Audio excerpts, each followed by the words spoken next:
दिनै सिलापथार दख'रा दुलाराय बर' फरायसा आफादनि दिनै सिलापथार दख'रा दुलाराय बर' फरायसा आफादनि बानजायनायाव दिनै बे दिपा जि खोन्दो एबसु दानायाव बाहागो लाफैनो खोब गोजोननाय मोन्दों। लोगोसे बेहाय थानाय जि गासै गंस्नि रायजो राजाफ्रा बेयाव खोब मोनसे लैहोर लैहोर फैनानै बाहागो लादों आरो बिथांमोननि जि खावलायनाय आरो जेरैबायदि एसपिरेसन जेरैबायदि लुबैनाय हास्थायनाय बिथांमोननि जि समाजाव बायदिसिना थासारिफोर जानाय दा बेखौ खोब मोनसे गाज्रि थासारि मोनसे फैबाय थादों। दा बेफोरखौ लानानैनो मोनसे खोब मोनसे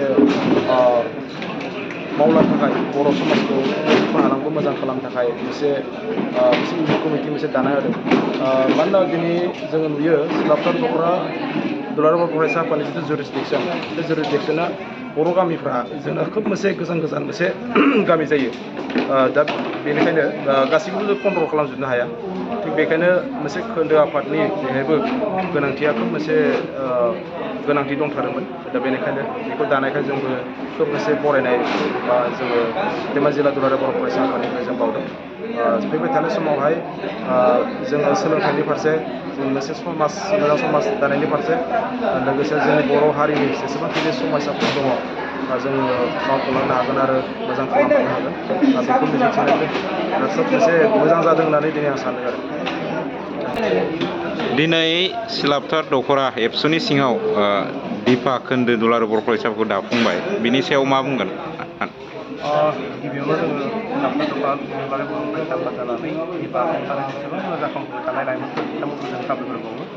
बिथांमोना जे बड'फानि आइडिय'लजि आरो एबसुनि जि थांखि आरो एबसुनि जि संबिधान बेखौ मोजां मोननानै जे बिथांमोना गावनि फरायबाय थानाय समावबो जे जोंनि बर' हारिनि माखासे जि समस्या दं बे समस्याखौ सुफुंनो थाखाय दिनै दिपा इउनिट एबसु दानाय हाबाफारियाव हेफाजाब होबाय। बिथांमोना गोसोयै मोदोमै जिउयै दुलाराय बर' फरायसा आफादनि सिङाव थानानै गावनि दिपा हालामाव थानाय जेसेबां बर' गामि दं बे बर' गामिनि माखासे जेंनाखौ सुस्रांनो हयथ' आवगायबोदों।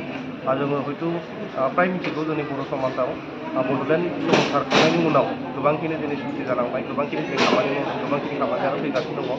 जोंनि हालामावबो गोबांखिनि बर'नि गामिफोराव समस्या दं। जाय समस्याखौ जों सुफुंनो थाखाय दुलाराय बर' फरायसा आफादजों जोंहा मोनसे आफाद नांगौ। जाय आफादाव थानानै गथ'फोरा जों गावसोरनि गामिखौ डेभेलप खालामनायाव गावनि गथ'फोरखौ गावसोरनि लाइमोनफोरखौ माखासे बिथिङाव मटिभेसन खालामनायाव जोंनो इउनिट एबसुखौ नांगौ आरो लोगोसे गोबांखिनि माखासे फिसा फिसा खामानि दं। जाय खामानिखौ जों जोंनि इउनिट खोन्दो एबसुनि मावथिफोरजों जों लानानै सुस्रांनो हायो।